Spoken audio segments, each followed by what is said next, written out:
नमस्कार, आदाब, सत श्री अकाल, जय भीम, जोहार। मेरा नाम है नवीन कुमार। किसान आंदोलन अपना 1 महीना पूरा कर चुका है और न सरकार झुकने को तैयार है न किसान मुड़ने को तैयार है। लेकिन बीजेपी और उसके संगी साथी इसकी आंच को महसूस करने लगे हैं।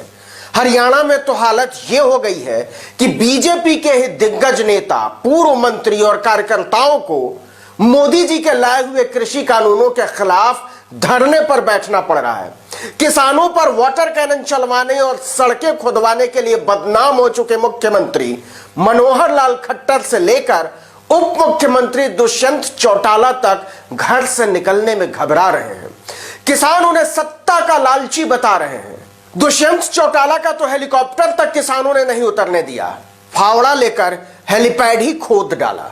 बीजेपी पर आई आफत की पूरी कहानी बताएंगे, लेकिन पहले जरा दिल्ली की स्थिति और राजनीति को समझ लीजिए। पीएम मोदी के सिपाही क्या कर रहे हैं और खेती के सेनापति क्या कर रहे हैं, तो सुनिए। केंद्रीय कृषि एवं किसान कल्याण मंत्री, जिनका किसानों के कल्याण से इन दिनों 36 का आंकड़ा चल रहा है, श्री नरेंद्र सिंह तोमर इस सरकार के सन्नी देओल हो गए हैं। और अगर वो डायलॉग बोल पाते तो यही बोलते कि तारीख पर तारीख, तारीख पर तारीख, तारीख पर तारीख। लेकिन यहां एक अंतर है कि वो तारीख दे नहीं पा रहे हैं, मांग रहे हैं किसानों से। और इस तारीख के लिए उन्हें लिखनी पड़ रही है चिट्ठी पर चिट्ठी, चिट्ठी पर चिट्ठी, चिट्ठी पर चिट्ठी। किसान कह रहे हैं कि आपकी चिट्ठी में गप के सिवा कुछ है ही नहीं, हम क्या तारीख दें आपको, कुछ ठोस प्रस्ताव हो तो बताइएगा। जरा चिट्ठियों की तारीख पर गौर कीजिए। 5 दौर की बातचीत नाकाम हो जाने के बाद मंत्री जी ने 17 दिसंबर को 4 पन्ने की एक अति गरिष्ठ यानी भारी भरकम चिट्ठी जारी की ट्विटर पर।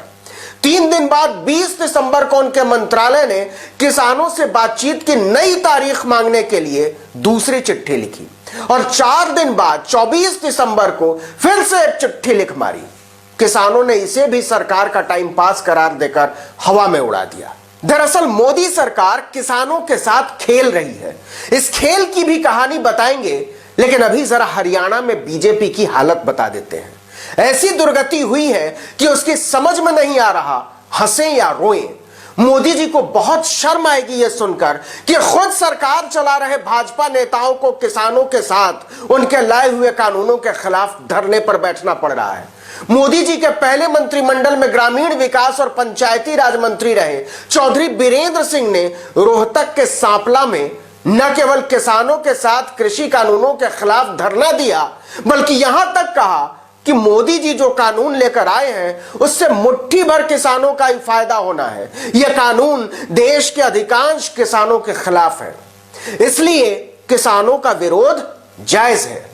मोदी जी के पूर्व मंत्री ने तो यहां तक कह दिया कि जो लोग किसानों को खालिस्तानी बता रहे हैं उन्हें माफी मांगनी चाहिए हाथ जोड़कर। बाहर से फंडिंग की बात केवल ध्यान भटकाने के लिए की जा रही है। जाहिर है यह बात बीजेपी के नेता कर रहे हैं। मोदी जी को इस बात की उम्मीद बिल्कुल नहीं रही होगी कि उनका मंत्री रहा एक दिग्गज नेता चौराहे पर खड़ा होकर कहेगा कि मोदी सरकार से किसानों का भरोसा कमजोर हुआ है, उन्हें फिर से बहाल करने की कोशिश करनी चाहिए भरोसे को।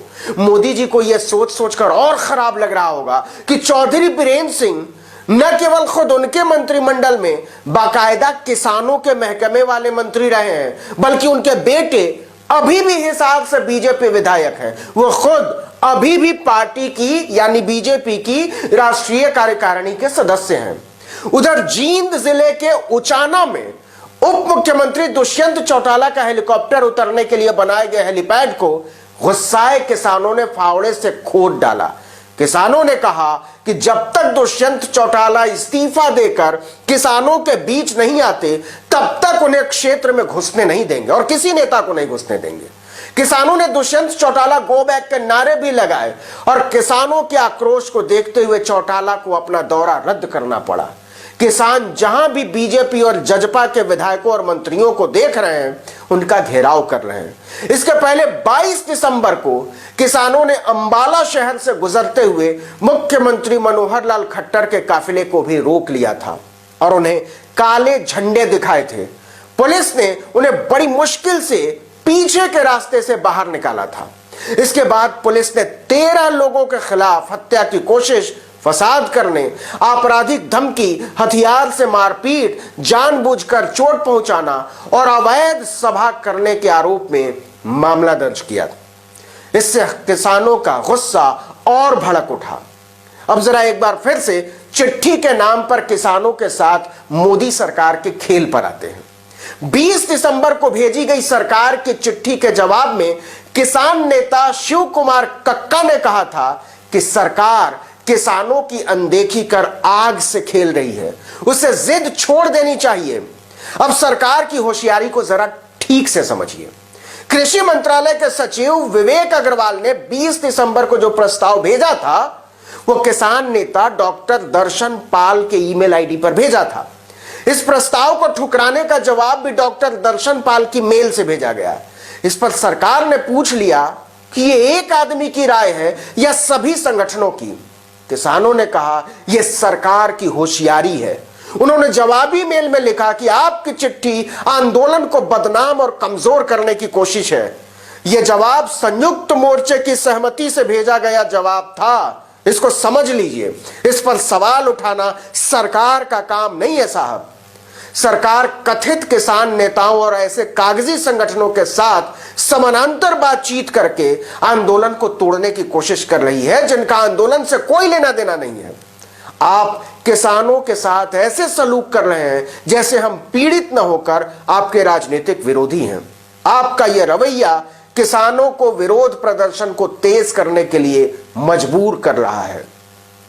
इन तमाम घटनाक्रमों के बीच हरियाणा और पंजाब समेत कई राज्यों से किसान लगातार दिल्ली की ओर बढ़ते आ रहे हैं। पंजाब के खनौरी और हरियाणा के डबवाली से 15-15 हजार किसानों का जत्था दिल्ली आ रहा है। मोदी सरकार की समझ में नहीं आ रहा है कि इन्हें कहना क्या है और इन्हें करना क्या है। इस वीडियो में इतना ही, लेकिन अगर आपने अब तक आर्टिकल 19 इंडिया को सब्सक्राइब नहीं किया है तो फौरन कर लीजिए। बेल आइकॉन दबाइए, घंटी बनती होगी सब्सक्राइब करने के बाद। लाइक कीजिए और कमेंट करके बताइए कि हमारा वीडियो आपको कैसा लगा। और अपने दोस्तों, परिचितों, रिश्तेदारों, समूहों में व्हाट्सएप, इंस्टाग्राम, फेसबुक, ट्विटर पर हमारे वीडियो लिंक्स को शेयर कीजिए, साझा कीजिए। और हां, हमारे फेसबुक पेज आर्टिकल 19 इंडिया को लाइक और फॉलो करना मत भूलिएगा। वीडियो को तो लाइक कीजिए ही, फेसबुक पेज को भी लाइक कीजिए। नमस्कार।